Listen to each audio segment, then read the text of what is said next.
Joe Norris tips. There's a lot of people searching every single day for the tips from Joe Norris. And in today's episode, I want to dig deep to who actually is Joe Norris. Yep, so I suppose we should start from the beginning. So I'm the founder of Get Your Tips Out. Started a long time ago now, back in 2011. Started as a hobby and quickly progressed into full time and something I'm obviously very passionate about. And in recent years, I've working hard on sort of developing my own brand and I put out daily tips, like a daily thread every day with selections. Um, so yeah, that's how I'd summarize it. Yeah, so obviously you founded Get Your Tips Out. Did you always know from a young age you was going to be like a shrewd punter, a professional gambler, or a tipster? Was it always kind of in the plans to be a full-time sports betting tipster? Yeah, I mean, it depends how far you're going back because I remember after school sort of zipping the coat up and going in the bookies back then when we was teenagers, so a long, long time ago. I mean, I don't think I started Get Your Tips Out with the intention of getting to where I am now. I think it was more a case of it was more sort of back in the day. It was more for more fun sort of thing for sort of like a platform to share your bets. Hence, like the name, get your tips out. Everyone gets their tips out. But obviously, having studied racing for well over 20 years now, and watching football, betting on football, it's sort of all come together, and we've landed to where we are today. Yeah, so what do you think gives you the edge then? So Joe Norris is there. There's a lot of people searching for him. Like, do you watch the games? Do you watch some of the racing?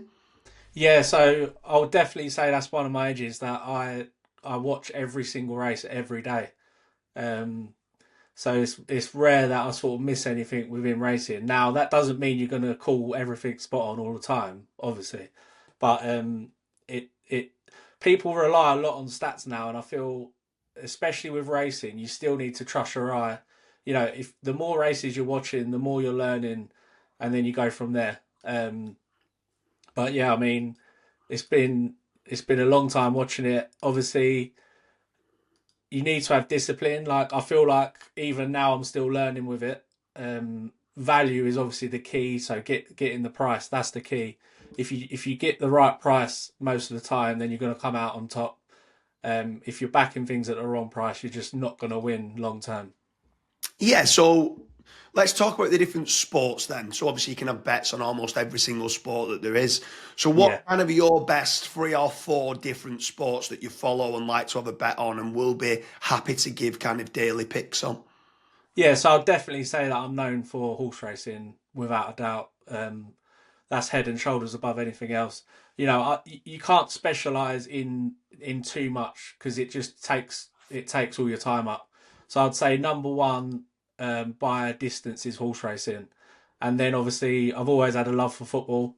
Um, I would say football it can be harder to win on long term, but there's still definitely opportunities within football. And obviously, yeah, I watch a lot of football week to week. Other sports, I'd say tennis and darts are both right up there. I mean, darts just seems to be getting bigger and bigger every year. With all the stats and stuff on offer now as well. Like it is, I wouldn't say easy, but it's easy to find an angle, and then it's whether you can get the right price about that angle.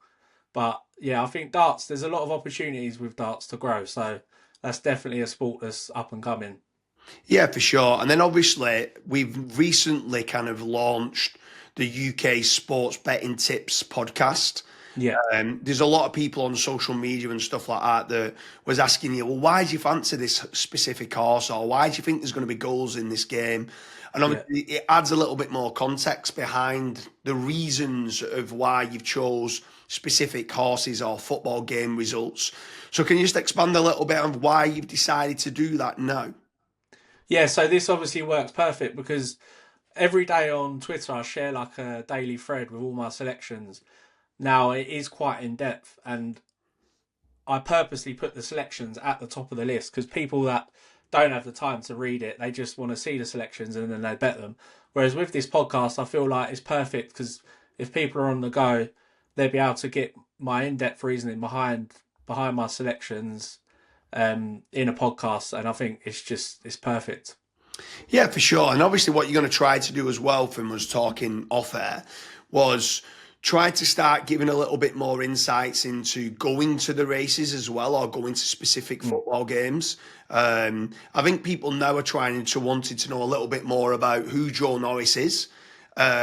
So tell us a little bit about on the entertainment front and going to specific race courses and stuff like that, and sharing a bit more footage on that.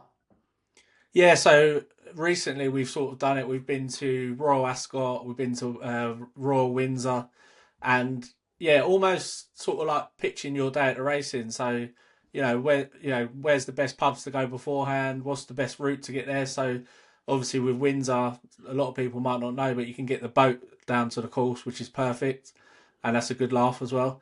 And yeah, just almost showing what we do when we're at the races. So Royal Ascot, we had some footage of us betting with cash with the bookies on the course, which I'll always be behind. Um, Obviously, little things like if people are betting 20 quid, you can actually ask the bookie for a bigger price that's displayed on the screen. You'll be amazed how not many people actually know that. And a lot of the time they will honour the bigger price if it's a small bet. But yeah, just giving people a bigger insight into what we get up to, really.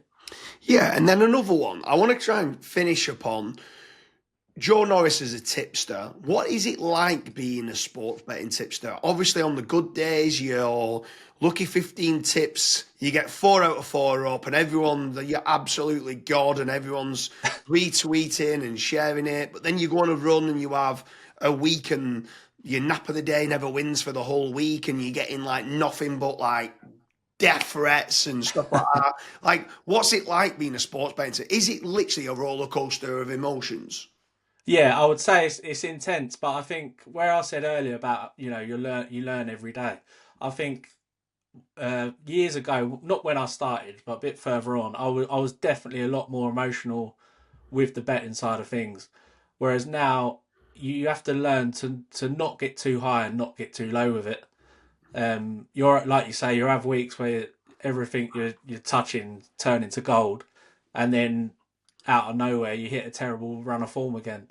So it's just about keeping your head and patience. Like patience is huge in betting. If you're not going well, do not force it, because I think that a lot of the time that is where people go wrong. They're on a bad run and they want to get out of that bad run and they just force it too much. You have to stay calm and you have to stay patient and you have to make sure you're doing the right things. You're still getting the value, you're getting the right price, and trust the process, and eventually it will turn. Yeah, for sure. I mean, for me, like, I think your record is phenomenal. I've seen plenty of times where you've had 12 and 13 winners on the bounce with regards to the nap of the day and stuff like that. Yeah. So, for anyone who's listening to this, if there's any specific guests that you want myself, James Dooley, or Joe Norris to get on and ask them specific questions, we can do that on the podcast of UK Sports Betting Tips podcast. Or if there's anything you want us to discuss, if you want us to kind of do an early episode of who we think's going to win at Royal Ascot or the Grand National, or it could be Cheltenham Festival, then we're more than happy to create any sort of podcast of what the listeners might want to listen to. So, and if anyone does want to follow you, Joe, what's the best way of them trying to find where you're providing your daily horse racing or football tips? Yeah, so I'd say Twitter is probably the number one platform. But also I've got a Telegram group that gets updated daily. Also got the website as well, and the YouTube channel is growing now. We're going to be uploading a lot more stuff to that. Yeah, for sure. So if anyone wants to subscribe, the podcast series is called UK Sports Betting Tips Podcast. And then also with regards to his daily kind of horse racing tips, Joe Norris's official website is joenorristips.co.uk.